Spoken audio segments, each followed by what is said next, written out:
I wish to begin this morning by thanking you for the many comments, calls, emails, and notes in the wake of my sermon last Sunday.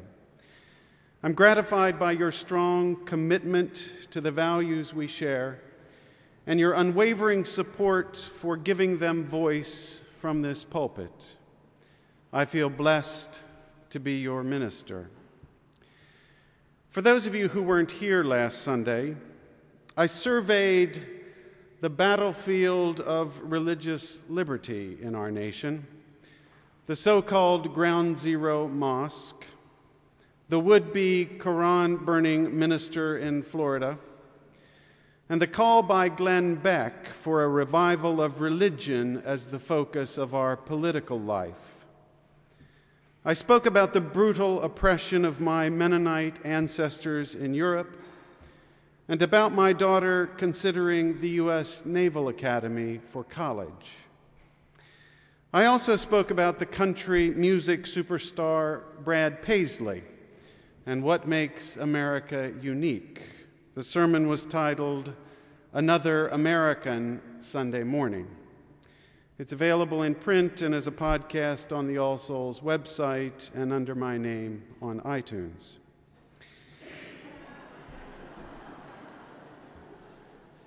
As it has been for 3 years. Just thought I would remind you in case you didn't know. My efforts on behalf of the commitments we share do not end with a prophetic word from the pulpit. Rather, they begin here.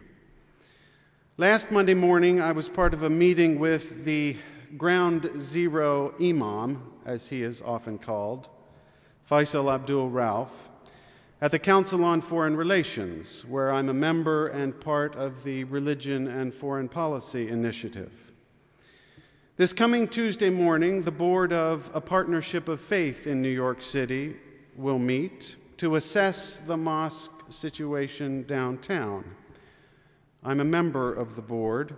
The partnership is an organization of leading Jewish, Christian, and Muslim clergy, and one Unitarian Universalist, from places like Marble Collegiate, Central Synagogue, the Cathedral of St. John the Divine, and All Souls.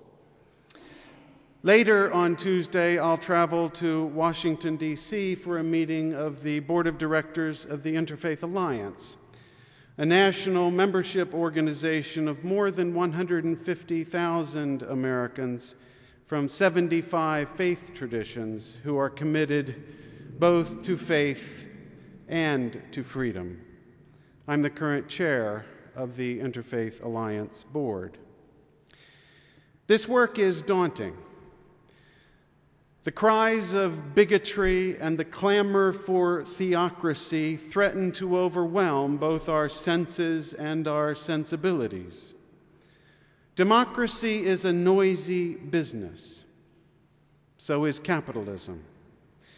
With a pivotal midterm election looming and a high-stakes retail season approaching, my guess is that our lives as individuals and as a nation will get more frenzied and fractious before they get less so. Some days I end up feeling quite jangled, even when I'm doing good work and seem to be making a difference. It's like the world is a bell and I'm the clapper. Once in a while, usually either very early in the morning or late in the evening, I come into this sanctuary and take a place in one of the pews. In most cases, no one knows I'm here. If the phone in my office rings or the intercom buzzes or my BlackBerry chimes or my email alert sounds, no one will hear it. Least of all me. As the clamor of life begins to recede, quiet begins to pervade. I feel myself calming down, settling down. If I'm patient enough, I begin to feel something like a sense of peace. Over the last few weeks, I've been thinking a lot about noise and silence. One reason we feel jangled is physical noise. There's a lot of it around, and the cacophony continues to increase. Sirens scream and subways screech. Horns honk in front of us and helicopters hover over us.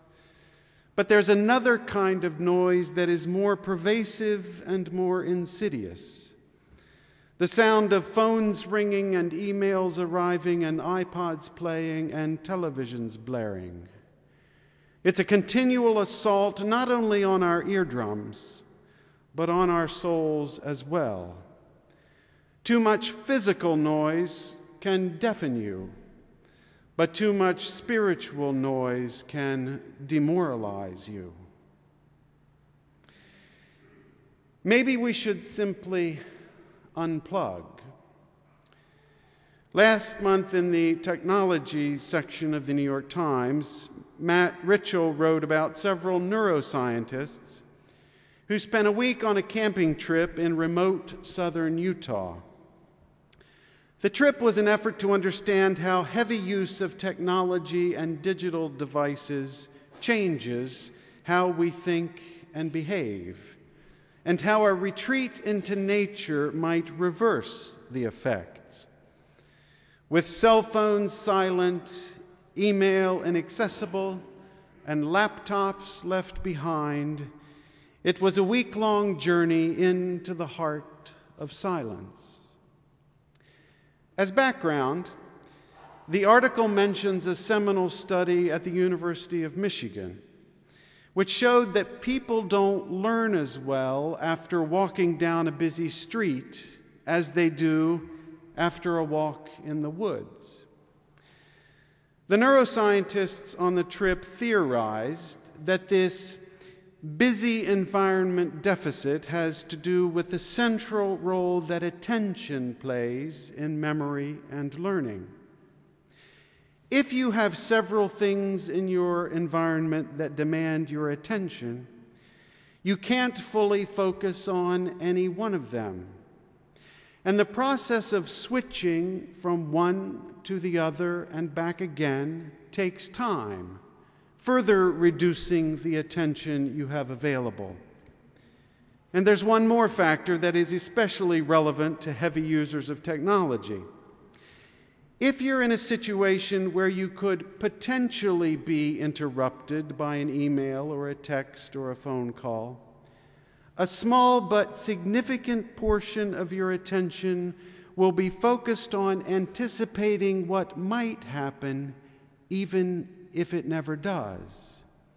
The upshot is that your attention, already divided among multiple tasks, is reduced by the cost of switching and further diminished by anticipation. In the end, you're not really paying attention to anything at all, but at least you're exhausted by it. So what's the solution to the state of jangle? In his new book titled In Pursuit of Silence, Listening for Meaning in a World of Noise, George Prochnick says that we shouldn't only think of the noise surrounding us as a pollution issue. Rather, he says, we should also think of it as a dietary issue. Our oral diet is miserable, he says. It's full of over-rich, non-nutritious sounds served in inflated portions. And we don't consume nearly enough silence. A poor diet kills, but it kills as much because of what it does not contain as from what it includes. Truth be told, if you are like me, we are not likely to stop using our iPods and our PDAs. So instead, our goal should be to consume more silence. It will help keep the physical noise from deafening us, and it will certainly help keep the spiritual noise from demoralizing us. Besides, silence is what makes sound meaningful in the first place.